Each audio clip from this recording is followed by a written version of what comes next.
வணக்கம் நண்பர்களே, நான் உங்கள் தமிழ். இது நம்ம சேனலில் ஒரு புது அப்டேட்டு. என்னென்னு பார்த்தீங்கன்னா, எந்த ஒரு வழக்கமான ஒரு லோ குவாலிட்டி ஆம்ப்ளிஃபையர்லேருந்து ஹை குவாலிட்டி இருக்கக்கூடிய ஆம்ப்ளிஃபையர் வரைக்கும் டிரான்ஸ்ஃபார்மர் அப்படின்ற ஒன்று இல்லாட்டி அதுக்கு ஏசி சப்ளைலேருந்து டிசியாக கொடுக்குற அந்த ஒர்க்கே இல்லாமல் போயிடும். ஸோ ரொம்ப முக்கிய பங்காக வகிக்கக்கூடிய ஏசி டு டிசியாக கொடுக்கக்கூடிய டிரான்ஸ்ஃபார்மர் எப்படி அதை நம்ம வைண்டிங் பண்ணுறாங்க, அதோட டேட்டா ஷீட் எப்படி இருக்குது, அது சம்மந்தமான ஒரு வீடியோவாக நம்ம சேனலில் அப்டேட் பண்ணுறதுக்கு ரொம்ப சந்தோஷமாக இருக்குது. இப்போது உங்களுக்கு டிரான்ஸ்ஃபார்மர் அப்படின்னா என்னென்னு உங்களுக்கு தெரிஞ்சிருக்குன்னு நினைக்கிறேன். ஆல்ரெடி ஹை வோல்டேஜ், அதாவது ஏசி வோல்டேஜ், டிவி நம்ம வீட்டுக்கு கொடுக்குற சப்ளைலேருந்து வெளியே 110 வோல்ட்டும் வருது, சில இடத்துல 220 வோல்ட் 230 வோல்ட்டு கூட வருது. அதை நம்ம ஆம்ப்ளிஃபையர் சர்க்யூட்டுக்கு அதிகபட்சம் மேக்ஸிமம் ஒரு 100-120 வோல்ட் வரை நம்ம கொடுப்போம். அதுக்குள்ளே டிசியாக தான் கொடுப்போம். அதை நீங்கள் மைண்டில் எடுத்துக்கணும். அப்படி கொடுக்கக்கூடியதை எப்படி கன்வெர்ட் பண்ணி டிரான்ஸ்ஃபார்மர் கொடுக்குது, அதுக்கு வைண்டிங் ப்ராசஸ் என்ன அப்படின்றத இந்த வீடியோவில் நான் சொல்கிறேன். வைண்டிங் ப்ராசஸை என்ன மாதிரி கால்குலேஷன் பண்ணி அதை வைண்ட் பண்ணுறாங்க அப்படின்றத சொல்கிறேன். உண்மையை சொல்லப்போனால் இது ரொம்ப காஸ்டான ஒரு விஷயம். இது இஐ கோர் அப்படின்ற சொல்லப்படுது. இஐ கோரை விட அட்வான்ஸ் இருக்குது. ஆனால் மேக்ஸிமம் நம்ம தமிழகம் முழுவதும் சொல்கிறேன், தமிழகம் முழுவதும் இல்லை இந்தியாவில் மேக்ஸிமம் இந்த மாதிரி இஐ கோர் டிரான்ஸ்ஃபார்மர் யூஸ் பண்ணுறாங்க. காரணம் என்னென்னு கேட்டால், இதுதான் அந்த டோராய்டு டிரான்ஸ்ஃபார்மர் சொல்லுவாங்க, அதெல்லாம் காஸ்ட்லியானது. அதை விட கம்பேர் பண்ணுறப்ப இதுதான் காஸ்ட் கம்மியாகவும் இருக்கும், பட் எஃபிஷியன்சி வந்து ஓரளவு அதோட கம்பேர் பண்ணுறப்ப கம்மியாக தான் கிடைக்கும். அப்படிப்பட்ட டிரான்ஸ்ஃபார்மர் எல்லா இடத்துலையும் யூஸ் ஆகுது. அது எப்படி யூஸ் ஆகுது, என்ன மாதிரி பர்பஸ் இருக்குது அப்படின்றத ஒரு வீடியோவை எடுத்து போடுறதுக்காக இந்த பதிவு. வீடியோ கொஞ்சம் லெங்க்தாக வர்றதுக்கு உண்டான வாய்ப்பு இருக்குது. ஆனால் தயவு செஞ்சு ஃப்ரெண்ட்ஸ், இதை நீங்கள் ஸ்கிப் பண்ணாமல் ஸ்டார்டிங்லேருந்து எண்டு வரைக்கும் பாருங்கள். உண்மையிலே டிரான்ஸ்ஃபார்மர்னா என்ன அப்படின்ற ஒரு ஐடியா உங்களுக்கு கிடைக்கும். பத்தாவதுக்கு உங்களால் ஒரு டிரான்ஸ்ஃபார்மரை வெளியே வாங்கக்கூடிய பட்ஜெட்டை விட உங்களால் கம்மியான ரேட்டில் அதை செய்யவும் முடியும், மற்றவங்களுக்கு செஞ்சு கொடுக்கவும் முடியும். அதை நான் கன்ஃபார்மாக ஷியோராக சொல்கிறேன். இப்போ எக்ஸாம்பிளுக்காக நானே ஒரு ஆம்ப்ளிஃபையருக்கு யூஸ் பண்ணுறேன். அதாவது ஒரு ஆம்ப்ளிஃபையர் வந்து இப்போ மாஸ்பெட்டில் நம்ம சப்வூஃபர் போடுறோம். டிடிஎஸ் சீரீஸில் 7294 7293 இந்த மாதிரி ஐசி கொண்ட ஒரு சரௌண்ட் போர்டு போடுறோம்னு வச்சுக்கோங்க. 5.1 கூட 7.1 கூட, ஏன் 9.1 எது வேணால் நீங்கள் வச்சுக்கோங்க. அப்படி யூஸ் பண்ண போகிற ஒரு ஆம்ப்ளிஃபையருக்கு நாம் வந்து ஒரு டிரான்ஸ்ஃபார்மர் மேக் பண்ண போகிறோம். அதுவும் ஹை வோல்டேஜில் ஒர்க் ஆகிற கண்டிஷனில் அதை ரெடி பண்ண போகிறோம். சப்பு வந்து ஒரு 15 இன்ச்சில் போட்டாலும் லோடு தாங்குகிற மாதிரியும், சரௌண்ட் சேனலு ஃப்ரண்ட் சேனல் இது எல்லாமே 8 இன்ச்லேயும், ஏன் 10 இன்ச்சு கூட போகிற அளவு கூட தாங்குற அளவுக்கு நம்ம போட முடியும். அப்படின்றதுக்காக இந்த டிரான்ஸ்ஃபார்மர் மேக் பண்ணுறோம். இப்போது நான் எடுத்திருக்க வோல்டேஜிலேருந்து டிரான்ஸ்ஃபார்மரோட டீட்டெயில்ஸ்லேருந்து 9 பேஜில் இதை கரெக்டாக நான் கிளியராக ஒரு ஷெடியூல் போட்டு எழுதி வச்சிட்டேன். இதை உங்களுக்கு நான் ப்ரீஃபாக எக்ஸ்பிளைன் பண்ணுறேன். தயவு செஞ்சு யாரும் ஸ்கிப் பண்ணாமல் பாருங்கள். ஓட்டி விட்டு பார்க்க வேணாம், ஸ்டார்டிங்லேருந்து பாருங்கள். அப்போ தான் உங்களுக்கு புரியும். 9 பேஜில் உங்களால் ஒரு டிரான்ஸ்ஃபார்மர் மேக் பண்ண முடியும். அதோட ஃபார்முலா என்ன, அது முதற்கொண்டு இது எல்லாமே எழுதியிருக்கேன். இந்த வீடியோ வேணால் நீங்கள் யூடியூப்பில் தான் நான் அப்லோட் பண்ணுறதுனால மறக்காமல் ஸ்கிப் பண்ணாமல் பாருங்கள். தயவு செஞ்சு ஸ்கிப் பண்ணாமல் பாருங்கள். சரி, இப்போ இஐ கோர் அப்படின்னா என்னென்னா, இந்த மாதிரி டிரான்ஸ்ஃபார்மர் தான் இஐ கோர் வகையை சேர்ந்தது. இது எப்படின்னா, இந்த இ லெட்டரும் ஐ லெட்டரும் இருக்கும், அதனால தான் இஐ கோர்னு சொல்கிறாங்க. மேலும் இது வந்து இதில் ஒரு பெனிஃபிட் என்னென்னா, இது காஸ்ட் கம்மியாக கிடைக்கின்ற பெனிஃபிட் சொல்லலாம். கம்மியான காஸ்ட்னால் வோல்டேஜ் கூட எல்லா டிரான்ஸ்ஃபார்மரும் கூட தான் ரேட்டு விற்கும். பட் ஆனால் இது வந்து ஆஃபரபிள் ப்ரைஸ் தான் விற்கும். 24/24 ஒரு 10 ஆம்ஸ் காயில் நீங்கள் ஒரு டிரான்ஸ்ஃபார்மர் வாங்கினா கூட நம்ம லோக்கல் மார்க்கெட்டில் 1400 வரும். அப்படின்றப்பயே நம்ம இதை எஃபிஷியண்ட்டான முறையில் ஹை வோல்டேஜ் பண்ண போகிறோம். பாருங்கள், இதான் அந்த டிரான்ஸ்ஃபார்மர். உங்களுக்கு எக்ஸாம்பிளுக்காக இந்த மாதிரி டிரான்ஸ்ஃபார்மர் வாங்கினேன். இது ஒரு பழைய ஹோம் தேட்டரில் இருந்தது, 2.1 போட்டு செஞ்சுருந்தாங்க. சரி, கிடச்சிதுன்னு எடுத்துகிட்டு வந்தேன். சரி, உங்களுக்கு நான் வீடியோவை இந்த டிரான்ஸ்ஃபார்மர் மேக்கிங் டீட்டெயில்ஸை, வைண்டிங் டீட்டெயில்ஸ், மேக்கிங் சொல்லக்கூடாது, சாரி, வைண்டிங் டீட்டெயில்ஸை உங்களுக்கு நான் ஒவ்வொன்றா எக்ஸ்பிளைன் பண்ணுறேன். இப்போ பார்த்தீங்கன்னா, நான் ப்ரைமரி வோல்டேஜ்ன்றது என்னென்னா ஏசி சப்ளை, வீட்டுக்கு வர்றதுலேருந்து மெயின் போர்டில் வருதுங்களா, அதான் ஏசி சப்ளை ப்ரைமரி வோல்டேஜ் சொல்லுவோம். அதான் 220 240 வோல்ட் ஏசின்னு சொல்கிறேன். செகண்டரி வோல்டேஜ் நம்ம டிரான்ஸ்ஃபார்மருக்கு எடுக்க போகிறது 50/050 15 ஆம்ஸு. நல்லா பார்த்துக்கோங்க, 15 ஆம்பியர்னு உங்களுக்கு என்ன புரிஞ்சிருக்கும். ஆம்பியர்ன்றது வோல்டேஜோட ஸ்பீடு, அதான் ஆம்பியர்னு சொல்லுவாங்க. 24/024 10 ஆம்ஸ் யூஸ் பண்ணுறேன். 12/012 5 ஆம்ஸு. 15 ஆம்ஸ்ன்றது சப்வூஃபருக்கு சரமும். 10 ஆம்பியர் 24/0 இந்த வோல்டேஜ் வந்து சரவுண்ட் சேனலுக்கு, ஃப்ரண்ட் சேனலுக்கு, அப்புறம் ரேரு இந்த மாதிரி இருக்குங்களா சென்ட்ரு, அதுக்கு யூஸ் பண்ணுறதுக்காகவும். இப்போ 12012ன்ற 5 ஆம்ப்ஸ்ன்றது என்னென்னா, நம்ம இந்தளவுக்கு எஃபிஷியண்ட்டாக நம்ம டிரான்ஸ்ஃபார்மர் மேக் பண்ணும்போது கம்பல்சரி டிரான்ஸ்ஃபார்மர் அதிகமான சூடை ஏற்படுத்தும். ஸோ அப்படின்றப்ப அதை நம்ம இந்த 24 வோல்ட்லேருந்து நம்ம செப்பரேட்டாக பிரித்து எடுத்தால் கூட, இல்லை 50லேருந்து பிரித்து எடுத்திங்கன்னா ஹம்மிங் சவுண்டு வரும் ஆம்ப்ளிஃபையரில். ஸோ அது நமக்கு ஒரு நல்ல ரிசல்ட்டை கொடுக்காது. ஸோ அதனால் 12012 5 ஆம்பியர் எடுத்திருக்கேன். இதை வந்து நம்ம என்ன சொல்கிறது 5.1 ப்ரோலாஜிக் போர்டு யூஸ் பண்ணலாம். அப்புறம் இதுவே நீங்கள் தனியாக சொல்ல போனால் இந்த பேஸு ட்ரபிளு இந்த மாதிரி சைடு வர்ற இதுக்கு யூஸ் பண்ணலாம். மெயின் சப்ளை இந்த சொல்லுவாங்கள்ல ஸ்பீக்கர் ப்ரொடெக்ஷன் போர்டு, அதுக்கெல்லாம் கூட யூஸ் பண்ணலாம். அதுக்காக 5 ஆம்ப்ஸ் எடுத்துருக்கேன். டிரான்ஸ்ஃபார்மர் இப்படி தான் இருக்கும். 240 வோல்ட் நான் சொல்கிறேன். இந்த 240 வோல்ட்டுன்றது மேக்ஸிமம் வோல்ட்டு கொடுத்துருக்கேன். அது சில இடத்துல 220 வோல்ட் வரும், சில இடத்துல 230 வோல்ட் வரும், 240 வோல்ட் விடும். ஆனால் ஆவரேஜாக நான் கால்குலேஷனுக்கு 220 இல்லாமல் 240 இல்லாமல் 230 எடுத்திருக்கேன். உள்ள கால்குலேஷன் அப்படி தான் போட்டிருக்கேன். 50 ஹெர்ட்ஸுன்றது இந்தியா ஃபுல்லாமே 50 ஹெர்ட்ஸ் யூஸ் பண்ணுறாங்க. அமெரிக்கா, அமெரிக்கா, இங்கிலாந்து அந்த மாதிரி நாடுகளில் தான் 60 ஹெர்ட்ஸ் யூஸ் பண்ணுறாங்க. ஆனால் 110 வோல்ட் கொடுக்குறாங்க. ஸோ அது வந்து அந்தந்த நாட்டு கண்ட்ரியை பொறுத்தது. நம்ம நாட்டுக்கு 50 ஹெர்ட்ஸ் ஃபிக்ஸபிள். ஸோ அதனால் நீங்கள் அந்த சேஞ்சஸ் கிடையாது. 50050ல் 15 ஆம்ப்ஸு, 24024ல் 10 ஆம்ப்ஸு, 12012ல் 5 ஆம்ப்ஸு. இதுதான் நம்ம டிரான்ஸ்ஃபார்மரு. ஹெவியாக இருக்கும் உண்மையிலே. இதை மட்டும் நீங்கள் கற்றுக்கிட்டிங்கன்னா உண்மையிலே உங்களுக்கு இதை நீங்கள் செஞ்சாலே உங்களுக்கு வியாபாரம் பண்ணுறவங்க பண்ணுவாங்க. ஆனால் உங்களால் ஒரு பெஸ்ட்டான டிரான்ஸ்ஃபார்மர் உருவாக்க முடியும். இன்னொன்று சொல்ல மறந்துட்டேன். 80 அதிகபட்சம் மேக்ஸிமம் இந்த மாதிரி டிரான்ஸ்ஃபார்மர் யூஸ் பண்ணுறதுனால 80, 70 இல்லை 65 வோல்ட்டு இல்லை 70 வோல்ட்டுக்குள்ளே மாதிரி தான் டிரான்ஸ்ஃபார்மர் செய்யணும். அதுக்கு மேலே நீங்கள் செஞ்சீங்கன்னா அதை நம்ம டிசியாக கன்வெர்ட் பண்ணுறப்ப 110 வோல்ட்டுக்கு மேலே போயிடும். ஸோ அதனால் நமக்கு அது யூஸ்லெஸ்ஸாக இருக்கும். அந்தளவுக்கு ஹெவி போர்டுன்னு நம்மலாம் அதெல்லாம் யூஸ் பண்ணுறதே கிடையாது. அதெல்லாம் இந்த டிஐஒய் யூஸ் பண்ணுறாங்களா அவங்க தான் யூஸ் பண்ணுறாங்க. ஏன்னா காரணம் என்னென்னா நிறையா ஸ்பீக்கர்ஸு 12, 18 இன்ச் அந்த மாதிரி யூஸ் பண்ணுவாங்க. இது நான் சொல்கிற இந்த டிரான்ஸ்ஃபார்மர் வந்து ஹோமுக்கும் சரி, இந்த ஜிம்மில் யூஸ் பண்ணுறவங்க, வேறு எக்ஸாம்பிள் சொல்லணும்னா இப்போ இது ரூம்ஸே வந்து சில பேரெலாம் தேட்டருக்குன்னே செஞ்சுருப்பாங்க பார்த்துருக்கீங்களா, அந்த மாதிரி இருக்கவங்களுக்கு இது ரொம்ப சூப்பராக இருக்கும் இந்த டிரான்ஸ்ஃபார்மர். ஓகே, ஃபஸ்ட்டு பேஜில் இந்த டீட்டெயில்ஸ் தான் கொடுத்துருக்கேன். டிரான்ஸ்ஃபார்மருக்கு எத்தனை வோல்ட், என்னென்ன வோல்ட் எடுக்கிறேன்றதும், ஏசி வோல்ட் என்ன வருதுன்றதும், ஹெட்ஸ் என்னன்னு சொல்லியிருக்கேன். இதை நீங்கள் கரெக்டான மைண்டில் நான் வச்சுக்கணும். ஓகே நண்பர்களே, அடுத்து என்னென்னா நம்ம டிரான்ஸ்ஃபார்மர் எத்தனை வோல்டேஜில் இருக்கணும் அப்படின்றத நம்ம ஒரு ஷெடியூல் போட்டோம். இந்த மாதிரி வோல்டேஜ் எனக்கு வேணும் அப்படின்னு சொல்லியாச்சு. இத்தனை ஆம்பியரில் வேணும், இந்த மாதிரி நான் யூஸ் பண்ண போகிறேன் அப்படின்னு ப்ரொடக்ஷன் போர்டிலேருந்து ஸ்பீக்கருக்கு போகிற அவுட்வர் எல்லாமே சொல்லிட்டோம். பட்டு ஃபஸ்ட் இதில் நம்ம பவர் கண்டுபிடிக்கணும். ஸோ அதுக்குண்டான கோர் ஏரியா கண்டுபிடிக்கணுங்களா இல்லையா?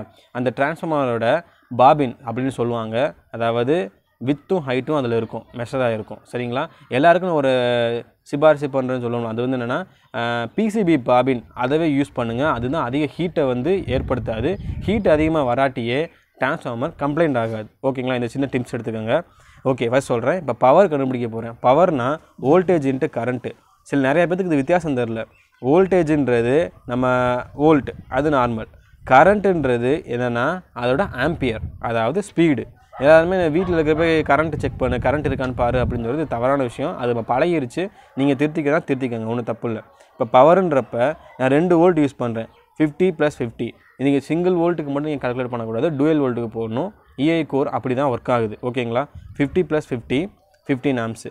அப்போ 50 ஆட் பண்ணிக்கிறேன், 15 பெருக்கிக்கிறேன். அதே மாதிரி 24க்கும் 12க்கும் ஆட் பண்ணி பெருக்கிறப்ப எனக்கு 50 + இங்கே 100, 1500, 480 + 120 இந்த அளவில் கிடைக்கும். இதை ஆட் பண்ணனா 2100 வாட்ஸ். ஸோ நான் உருவாக்க போகிற மொத்த டிரான்ஸ்ஃபார்மரோட வாட்ஸு 2100 எனக்கு கம்பல்சரி அதுலேருந்து வேணும்.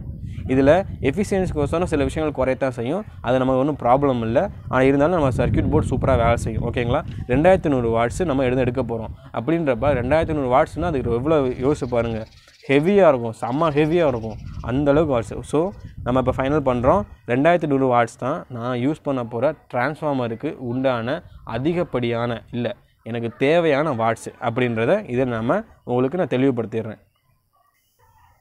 ஓகே, நம்ம பவர் கண்டுபிடிச்சிட்டோம். பவருக்கு அப்புறம் என்னென்னா கோர்னு சொல்கிறதுனா ஹைட்டு வித்து. அந்த பாபினோட ஹைட்டையும் வித்தையும் கண்டுபிடிக்க போகிறோம். அது எப்படின்னு பார்க்கலாம் வாங்க. பவர் வந்து 2100 வாட்ஸ். நமக்கு பவரை இந்த மாதிரி அழகுன்னு சொல்லலாம், வோல்டேஜ் இன்ட்டு கரண்ட்டு. ஏன்னா நம்ம அப்படி தானே வச்சோம், 50 + 50 15 ஆம்ப்ஸ் சொன்னோம்ல, அதான் வோல்டேஜ் இன்ட்டு கரண்ட். இதுதான் அதோட ஃபார்முலா சொல்லிட்டேன். ஓகேங்களா? இப்போ கோர் ஏரியா கண்டுபிடிக்கணும்னா அதோட ஃபார்முலா என்னென்னா 1.152 × root of voltage into current. Into centimetre squared. Okay, 2100 watts எனக்கு தேவை. அதுக்கு நான் ரூட் எடுக்கிறேன் 45.82 இன் சென்டிமீட்டர் ஸ்கொயர். இது ரெண்டையும் நான் மல்டிப்ளை பண்ணி, அதாவது பெருக்கும் பொழுது 52.78 அப்படின்ற வேல்யூ கிடைக்கும். இதுதான் என்னோடய கோரோட ஏரியா. இதை நான் சரிசமமாக பிரிக்க போகிறேன்னு வச்சுக்கோங்களேன். 52ன்றது எந்த மாதிரி வரும்? 7 49, 8 64. அது கம்மியான பார்த்தீங்கன்னு வச்சுங்களேன். எப்போவுமே நமக்கு கோர் ஏரியாவோட அளவை விட கம்மியான பாபின் அது நம்ம செலக்ட் பண்ணக்கூடாது. ரீசன் என்ன, 2100 வாட்ஸ் நம்ம எடுக்கும் பொழுது அந்த மாதிரி கம்மியான அளவு கொண்ட பாபின் நம்ம யூஸ் பண்ணோம்னா அது வந்து அதிகப்படியான ஹீட்டை வெளிப்படுத்தும். ஸோ டிரான்ஸ்ஃபார்மர் பேர்ன் ஆகிறதுக்கு வாய்ப்பு உண்டு. சரிங்களா? நான் செலக்ட் பண்ணியிருக்கிறது ஹைட்டு வந்து 8 சென்டிமீட்டரும் வித்து 8 சென்டிமீட்டரும் செலக்ட் பண்ணியிருக்கேன். 8 8 64. ஸோ அப்படின்றப்ப என்னோட 52 அப்படின்ற கோர் ஏரியாவை விட அதிகப்படியான நான் சென்டிமீட்டர் ஸ்கொயர் எடுத்துருக்கனால என்னோடய டிரான்ஸ்ஃபார்மரோட ஹீட்டோட அளவு குறைக்கப்படும். ஸோ டிரான்ஸ்ஃபார்மர் வந்து ஃப்ரீயாக வேலை செய்யும். இதில் ஒரு நோட் போட்டிருக்கேன்னு பார்த்துக்கோங்க. ஒன்லி ஹை வேல்யூ, இதை தான் நான் சொல்லியிருக்கேன் இங்கே, ஹேண்டில் இட். ஏன்னா அந்த மாதிரி நம்ம செலக்ட் பண்ணுற ஹையாக வர்ற கோர் ஏரியாவை விட நம்ம அதிகமாக செலக்ட் பண்ணால் மட்டும்தான் அந்த டிரான்ஸ்ஃபார்மர் அந்தளவுக்கு வோல்ட்டையும் அந்தளவுக்கு ஆம்பேரையும் அதோட ஹேண்டில் பண்ண முடியும்.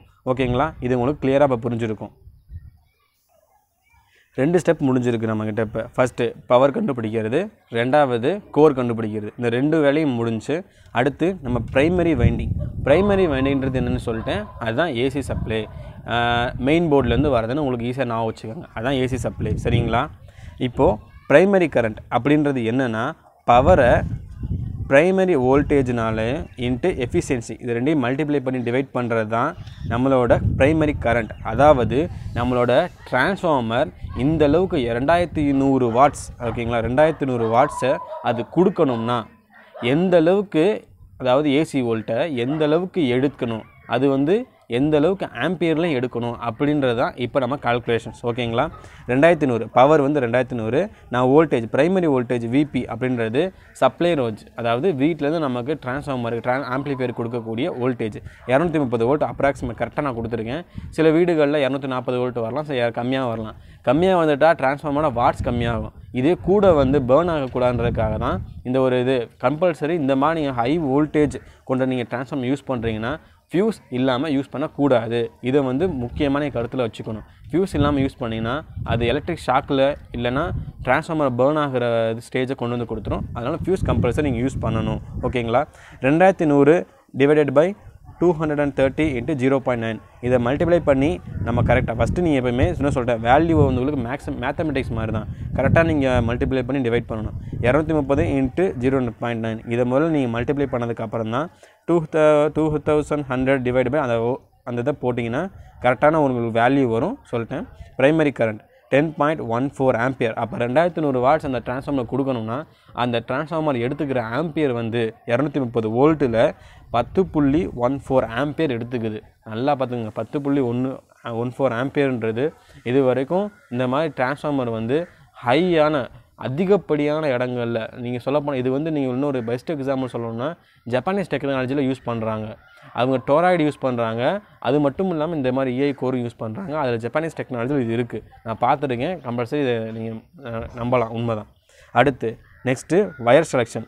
வயர்ன்றது இங்கே என்ன கொடுத்துருக்கோம்னா காப்பர் வயர். சரிங்களா? காப்பர் வயர் நம்ம உள்ள வைண்டிங் பண்ணுறோம்ல, அந்த காப்பர் வயர் அதை தான் சொல்கிறோம். காப்பரோட டென்சிட்டி பவர், அதாவது அது எந்த அளவுக்கு ஒரு வந்து நமக்கு ஆம்பியரை தாங்கும்னா 0.5 ஆம்பியர். ஓகேங்களா? இதை நீங்கள் நான் வச்சுக்கணும். வயர் டயாமீட்டர், அதாவது டி அப்படின்றது என்னென்னா 1.128 × root of current in amps divided by current in density. டென்சிட்டின்றது காப்பரோட டென்சிட்டி, ஆம்ஸ்ன்றது மொத்த டிரான்ஸ்ஃபார்மர் எடுத்துக்கக்கூடிய ஆம்பியர். நான் வச்சுக்கணும், அவ்வளோதான். 1.128 × root of 10.14 by 3.5 in MM. ஓகேங்களா? இதை ஃபஸ்ட்டு நீங்கள் உள்ளே இருக்க வேல்யூவை டிவைட் பண்ணணும். அதுக்கப்புறம் அந்த வேல்யூக்கு ரூட் எடுக்கணும். ரூட் எடுத்ததுக்கு அப்புறம் அந்த வேல்யூவையும் இந்த வேல்யூவை மல்டிப்ளை பண்ணிங்கன்னா தான் வயர் டயாமீட்டர் 3.26 அப்படின்றது கிடைக்கும் உங்களுக்கு. சரிங்களா? கால்குலேஷனில் எப்போயுமே தப்பு விட்டுறாதீங்க. முக்கியமாக டிவைட் பண்ணுறதுலையும் பெருக்கிறதுலையும் தப்பு விட்டிங்கன்னா உங்களுக்கு டிரான்ஸ்ஃபார்மருக்கு உண்டான கரெக்டான அக்யூரேட் வேல்யூ கிடைக்காம போயிடும். சரிங்களா? எஸ்டபிள்யூஜி அப்படின்னா காப்பரோட வயர் செலெக்ஷன். அது ஒரு டேபிள். சரிங்களா? அந்த டேபிளில் இந்த டயாமீட்டரோட எம்எம் எவ்வளோன்னு பார்த்து அதோட ஸ்குவாஜ்னு சொல்லுவாங்க. காப்பர் அப்படிமா அதான் சொல்லுவோம். அந்தபடி தான் அளவு எடுத்து நம்ம வைண்டிங் பண்ணுவாங்க டிரான்ஸ்ஃபார்மரில். எப்படின்னா இப்போ இந்தளவுக்கு 3.26 mm அப்படின்றது அதில் ஒரு வேல்யூ இருக்கும். அந்த வேல்யூ நீங்கள் கூகுளில் சர்ச் பண்ணிங்கன்னா ஆட்டோமேட்டிக்காக வந்து கூகுள் வந்து அதை ப்ரொவைட் பண்ணுறாங்க. நீங்கள் எதுவும் ஒன்று கவலைப்படாமல் இருக்கலாம். இது வெளியே போய் கெஞ்சணும்னு யார்ட்டும் அவசியம் இல்லை. அதனால் அதை வந்து உங்களுக்கு நான் தெளிவாக அதை என்னால் சொல்லலை. இதை மட்டும் வீடியோ மட்டும் பார்க்கலாம். ஓகே, வயர் டயாமீட்டர் வந்து அந்த டேபிள் படி பார்த்தோம்னா 3.26 mm அப்படின்ற ஒரு டயாமீட்டர் கொண்ட வயரு 10 ஸ்வாக் அப்படின்றது தான் இருக்குது. இப்போது இதிலேருந்து நம்ம என்ன தெரிஞ்சுக்கிட்டோம்னா ப்ரைமரி வைண்டிங் பண்ணுறதுக்கு அந்த வயர் நான் எடுக்க போகிற வயர் வந்து 10 ஸ்வாக், அதாவது 10 ஸ்குவாஜ் வயரையும் அந்த வயர் 10 ஆம்பியர் தாங்கக்கூடியதாக இருக்குது. தயவு செஞ்சு நண்பர்களே வீடியோ லெங்க்த்தாக போகுதுன்னு ஸ்கிப் பண்ணாதீங்க, தயவு செஞ்சு ப்ளீஸ். ஓகே, இப்போ 5வது பேஜ் வந்துட்டோம். ஓகே, இப்போ வந்து தேர்டு சரிங்களா. ஃபஸ்ட்டுலேருந்து நம்ம சொன்ன மாதிரி கணக்கு போட்டிங்கன்னா நீங்கள் கரெக்டாக வந்துடும். இப்போ டர்ன் பெர் வோல்ட் கண்டுபிடிக்க போகிறோம். நம்ம ப்ரைமரி வைண்டிங்க்கு வயர் செலக்ட் பண்ணிட்டோம், அது எத்தனை ஆம்பியரில் வேலை செய்யுன்னு சொல்லிட்டோம். இப்போது ப்ரைமரி வைண்டிங்க்கும் செகண்டரி வைண்டிங்க்கும் ஒரு டேர்னுக்கு, அதாவது ஒரு வோல்ட்டு கிடைக்கிறதுக்கு எந்த அளவுக்கு டேர்ன் பண்ணணும் அப்படின்றத கண்டுபிடிச்சாகணும் சரிங்களா. இந்த வீடியோ உங்களுக்கு புரியாட்டி மறுக்க பாருங்கள், உங்களுக்கு கம்பல்சரி தெளிவாக புரியும். நான் என்னால் முடிஞ்சளவுக்கு தெளிவாக உங்களுக்கு சொல்கிறேன். டேர்ன் பெர் வோல்ட் அப்படின்னாலே இந்த ஃபார்முலா தான் சரிங்களா. டேர்ன் பெர் வோல்ட்டுன்றது 1/4.44 into 10⁻⁻⁴ into frequency into BM into H, அதாவது ஹைட்டு இன்ட்டு வித்து. ஓகேங்களா. 10⁻⁴ அளவோட வேல்யூ என்னென்னு பார்த்தீங்கன்னா 0.0001 சொல்கிறேன். ஓகேங்களா. அதுக்கப்புறம் BMன்றது 1.3 வெபர். இது வந்து CRGO. நம்ம சிலிக்கேட் தகடுகள் யூஸ் பண்ணுவோம் இந்த டிரான்ஸ்ஃபார்மருக்குள்ளே சரிங்களா. அந்த சிலிக்கேட் தகடுகளோட CRGO வேல்யூ தான் 1.3 வெபர். ஓகேங்களா. ஃப்ரீக்வன்சின்றது 50 ஹெர்ட்ஸ் நான் சொல்லிட்டேன். ஓகேங்களா, முடிஞ்சு போச்சு.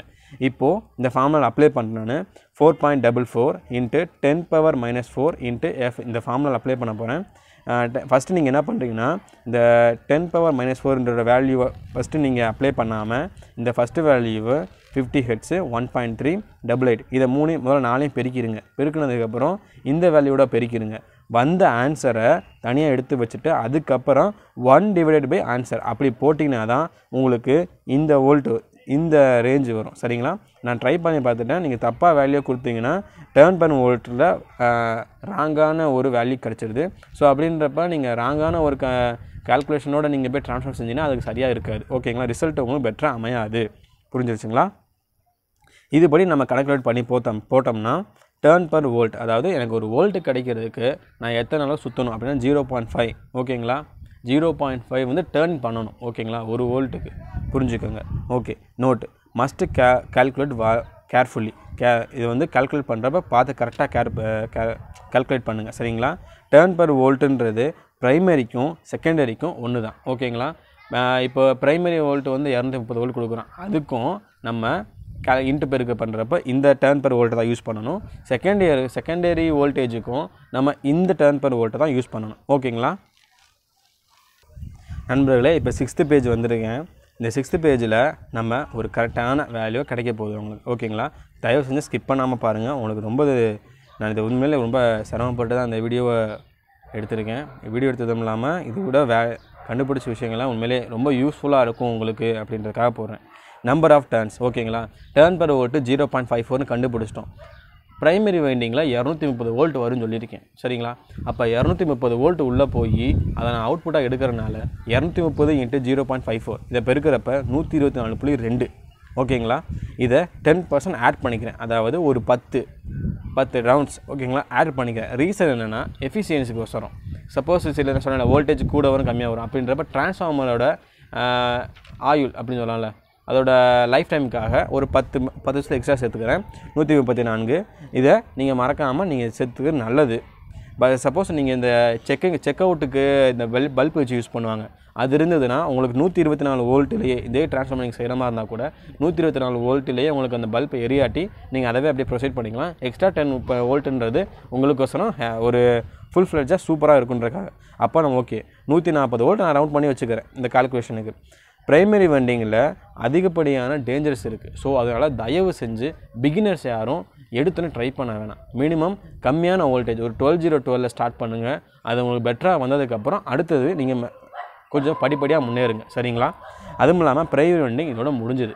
ஓகேங்களா, ப்ரைமரி வைண்டிங் மட்டும் நீங்கள் பண்ணிட்டீங்கன்னா ப்ரைமரி வைண்டிங் மட்டும் உங்களுக்கு பர்ஃபெக்டாக அந்த ஷெடியூல் படி ரிசல்ட் வந்துருச்சுன்னு வச்சுங்களேன். இந்த பண்ண ஷெடியூல் படி ரிசல்ட் வந்துருச்சு, வோல்டேஜ் கரெக்டாக ப்ராப்பராக அதில் இன்க்ளூட் ஆகி உள்ளே போகுது அப்படின்னு மட்டும் வச்சுட்டிங்கன்னு வச்சுங்களேன், ட்ரான்ஸ்ஃபார்மர் பகுதி வேலை முடிஞ்சுதுங்க.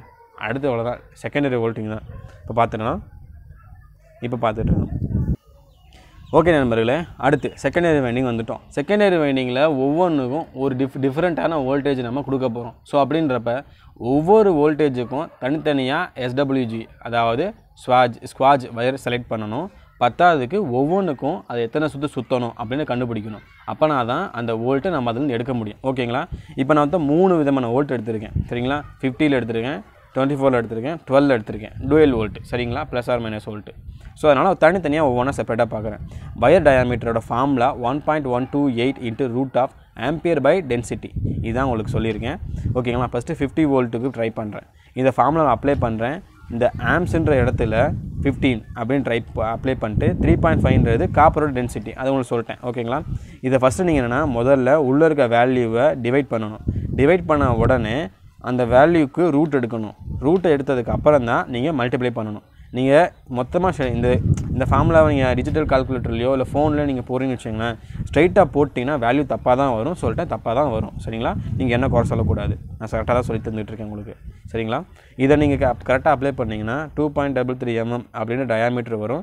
இது வந்து 2.33 mm அப்படின்றது ஸ்குவாஜ் டேபிளில் 13ஆம் நம்பர். ஓகேங்களா? ஸோ 13ஆம் நம்பர் வரை செலக்ட் பண்ணுறோம்.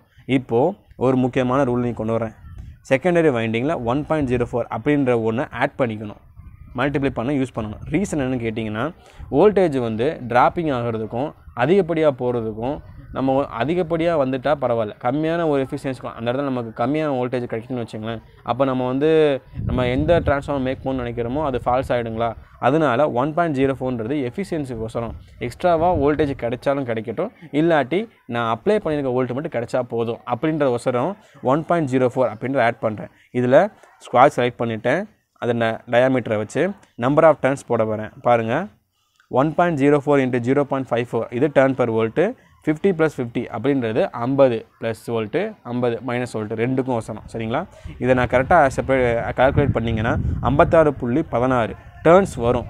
இதை ரவுண்டாக 60 வச்சுக்கிறேன். 4 டர்ன்ஸ் ஒன்றும் ப்ராப்ளம் இல்லை. எக்ஸ்ட்ரா டர்ன்ஸ் சுற்றுறது தப்பு இல்லை.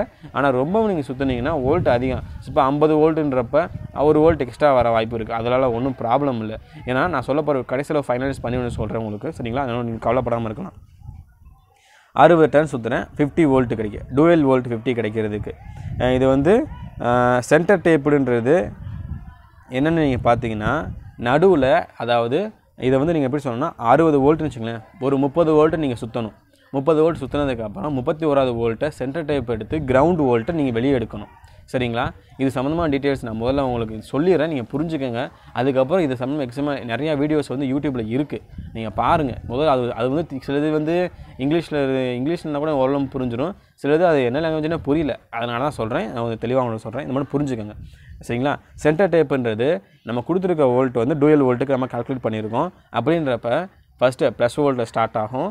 அதுக்கப்புறம் அந்த நம்ம டர்ன்ஸோட சென்டர் பாயிண்ட்டில் இப்போ 60னா 30ன்னு வச்சுக்கோங்களேன், 30ல் சென்டர் டேப் எடுத்து கிரவுண்ட் வோல்ட் எடுத்துறேன். அதுக்கப்புறம் மறுக்கா -வோல்ட் சுற்றுறேன். அதான் நீங்கள் சென்டர் டேப்புன்னு சொல்லி நான் இங்கே மெஷர் பண்ணியிருக்கேன் நோட்ஸில். ஓகேங்களா?